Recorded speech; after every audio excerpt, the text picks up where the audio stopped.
എൻ്റെ അനുഭവത്തിൽ ദുർബല ഹൃദയനാണ്, സഹൃദയത്വമുള്ളവരാണ്. മറ്റുള്ളവരെ സ്നേഹിക്കാനും സഹായിക്കുവാനും ക്ഷമിക്കുവാനുള്ള സംസ്കാരമുള്ളവരാണ്. അങ്ങനെയാണ് ബഹുഭൂരിപക്ഷം. അങ്ങനെ തന്നെ ചില അപവാദങ്ങൾ കണ്ടേക്കാമെങ്കിൽ ഞാൻ ഇത്ര ആൾക്കൂട്ടമൊന്നും പ്രതീക്ഷിച്ചില്ല.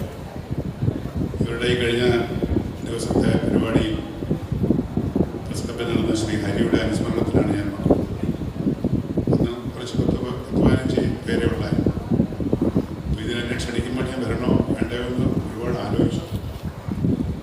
അപ്പോൾ എന്തായാലും വരാൻ തീരുമാനിച്ചു. രാഹുൽ ചേട്ടനോട് ശ്രീലതാ നമ്പൂരിയുണ്ട്. അപ്പോൾ ഞാൻ മാത്രം വഴിയുണ്ടാകാൻ ഉദ്ദേശിച്ചു. ഞാൻ തീരുമാനിക്കുകയായിരുന്നു.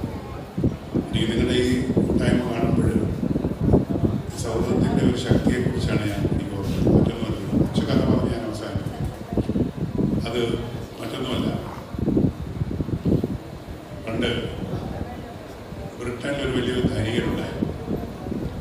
ഒരു വലിയ ധനികനാണ്, കോടാനുകോടി രൂപയുടെ സ്വത്തുള്ള ഒരു വലിയ ധനികൻ.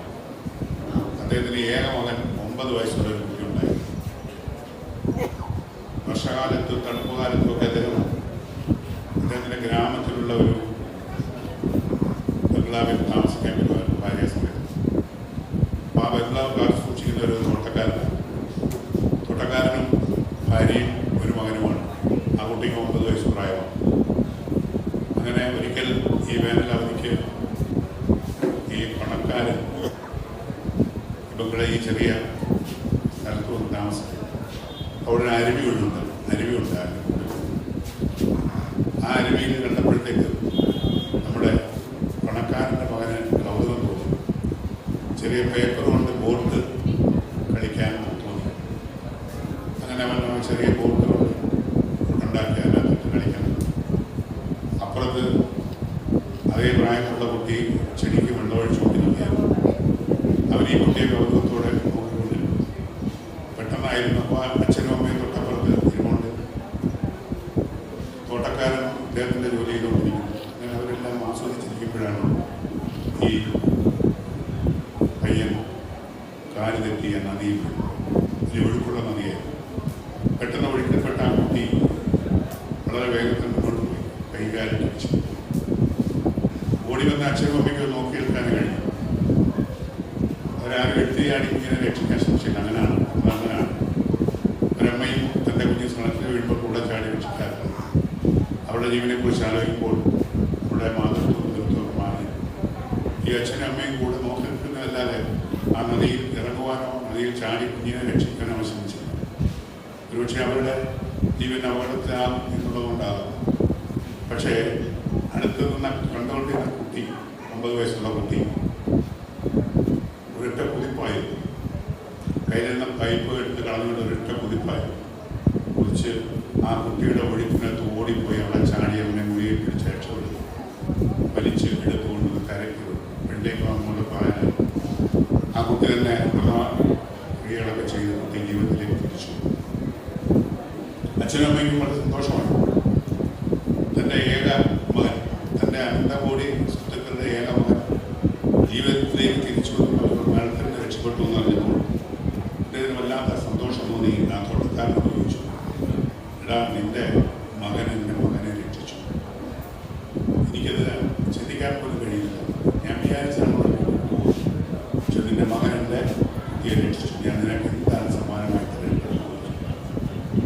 അപ്പോൾ ആ തോട്ടക്കാരൻ പറഞ്ഞു, എനിക്കൊന്നും വേണ്ട, അങ്ങയുടെ ഉപ്പും ചോറും തിന്നവല്ലേ ഞാൻ, എനിക്കെന്താണ്? അതല്ല, എൻ്റെ കുട്ടിയെ രക്ഷിച്ച എൻ്റെ മകൻ എന്തെങ്കിലും ചെയ്തേ പറ്റും. അപ്പോൾ അദ്ദേഹം ആവർത്തിച്ച് കുറേക്കൊന്നും വേണ്ട, എനിക്ക് തരാൻ ആവശ്യമില്ല. അതല്ല, എനിക്ക് എന്തെങ്കിലും ചെയ്തേ പറ്റുന്ന കുട്ടിയോട് കുട്ടി പറയാൻ എനിക്കൊന്നും വേണ്ട. പക്ഷേ നിർബന്ധം കൂടിയപ്പോൾ ആ തോട്ടക്കാരൻ പറഞ്ഞു, എനിക്ക് അത്ര വലിയ നിർബന്ധമാണെങ്കിൽ എൻ്റെ കുട്ടിക്ക് പഠിക്കണമെന്നുണ്ട്. അവൻ പഠിക്കാൻ പഠിക്കാനാണ്. പക്ഷേ അവന് ദൂരെ പോയി പഠിക്കാനുള്ള അന്ന് ശമ്പളം കൊണ്ട് ഞാൻ പറ്റുന്നില്ല. അതുകൊണ്ട് അവന് പഠിക്കണമെന്നുണ്ട്. അതിന് കഴിവൊന്നുമില്ല. അദ്ദേഹത്തെ അവനെ പഠിപ്പിക്കുക. ആ അപേക്ഷ ആ പണക്കാരനെ ഏറ്റെടുക്കുകയും ആ കുട്ടിയെ അദ്ദേഹത്തോടൊപ്പം ടൗണിൽ കൊണ്ടുപോയി പഠിപ്പിക്കുകയും ചെയ്തു. അങ്ങനെ ഒരു വശത്ത് തോട്ടക്കാരൻ്റെ മകനും മറുവശത്ത് ഈ പണക്കാരൻ്റെ മകനും പഠിച്ചു. 1-ാം ക്ലാസ് പഠിച്ച് ഉന്നതങ്ങളിലെത്തി. അവസാനം അവർ എത്തിയ എവിടെ നിന്നറിയോ? ലോകം അറിയപ്പെടുന്ന ഒരു ശാസ്ത്രജ്ഞനായിട്ട് മാറുവാൻ തോട്ടക്കാരൻ്റെ മകൻ സാധിച്ചു. ഇക്കാലത്ത് അനേക ലക്ഷ്യങ്ങളെ മരണത്തിൽ നിന്ന് രക്ഷിച്ച പെൻസിലും കണ്ടുപിടിച്ച ആരെങ്കിലും അറിയോ? പെൻസിലും കണ്ടുപിടിച്ച ആളാരാണ്? അണിമാനല്ല. അണിമാൻ ഹോമിയോപ്പതി കണ്ടുപിടിച്ച ആൾ. നല്ല വിവരമുണ്ട്. Alexander Fleming. Correct, Alexander Fleming ആണ് ആ തോട്ടക്കാരൻ്റെ മകനായിട്ട്. മറ്റേ വശത്ത് ഇന്ത്യ ബ്രിട്ടൻ്റെ ഏറ്റവും വലിയ പ്രസിഡന്റായ റൂസ്വെൽറ്റ് പ്രസിഡന്റായി. ഇദ്ദേഹം ഏറ്റവും വലിയ ശാസ്ത്രജ്ഞനായി. എന്തുകൊണ്ട് ഇത് സംഭവിച്ചു എന്ന് ചോദിച്ചാൽ സ്നേഹത്തിൻ്റെ, സൗഹൃദത്തിൻ്റെ ഒരു കുതിപ്പായിരുന്നു. അന്ന് ആ കുട്ടി എടുത്തു ചാടി വെള്ളത്തിൽ ചാടി ആ കുട്ടിയെ രക്ഷിച്ചില്ലായിരുന്നുവെങ്കിൽ അലക്സാണ്ടർ ഫ്ലെമിംഗ് ഉണ്ടാവില്ല. റൂസ്വെൽറ്റ് നല്ല ശക്തനായ പ്രണാളികയും ഉണ്ടാകും. അതിലൂടെ സൂചിപ്പിക്കുന്ന കാര്യം ലോകത്തിലെ ഏറ്റവും വലിയ സമ്പത്ത് സൗഹൃദമാണ്, സ്നേഹമാണ്, കൂട്ടായ്മയാണ്. പക്ഷേ അത് പലപ്പോഴും ചലിക്കപ്പെടുന്നു, വഞ്ചിക്കപ്പെടുന്നു എന്നുള്ളത് മറ്റൊരു സത്യമാണ്. നിങ്ങളുടെ ഈ കൂട്ടായ്മ കാണുമ്പോൾ വളരെ സന്തോഷം തോന്നുന്നുണ്ട്. ഇവിടെ എന്നെ ഈ പ്രസ്ഥാനത്തിലേക്ക് കൊണ്ടുവന്ന് പത്മകുമാറോട് ഇല്ലെന്നോ വെള്ളായണിയിലാണ്. പിന്നെ ഞാൻ ക്ഷണിച്ചത് നൃത്തകല. ഇരിക്കുന്ന അതായത് കണ്ടാത്തം പറയുമ്പോൾ നൃത്തക്കാരിയാണ്. കണ്ടാത്തം നൃത്തകലയാണ്. ആ കലയ്ക്ക് അടിച്ചാണ് ഏറ്റവും വലിയൊരു വിഷമം. ഞാൻ പറയട്ടെ, ഇതുവരെ അതിൻ്റെ പ്രസിഡന്റ് ഞാനിപ്പോൾ ഇവിടെ വെച്ചാൽ എന്നെ ഒരിക്കൽപ്പോഴും വിളിച്ചിട്ട് പോലുമില്ല. ഇതിന് ചില രീതികളുണ്ട്. ഇവിടെ ക്രമം തെറ്റിയാണ് എല്ലാം നടക്കുന്നത്. അതുകൊണ്ട് ഞാൻ കൂടുതൽ സംസാരിക്കുന്നത് അതൊക്കെ ഒരു യോഗ എങ്ങനെ നടത്തണമെന്ന് പഠിക്കണം. അവർ പക്ഷേ അറിവുകളുണ്ടാകാം, അല്ലെങ്കിൽ പരിചയക്കുറവുണ്ടാകാം. പഠിക്കണം. എല്ലാവർക്കും ഞങ്ങളൊക്കെ സഹിച്ചു പോകും. ചെയ്താലും ഞാനൊക്കെ സഹിച്ചു. വേറെ പ്രശ്നമൊന്നുമില്ല. ചില നടപടിക്രമങ്ങളുണ്ട്. വലിയ വിശ്വാസത്തിന് അറിയാം.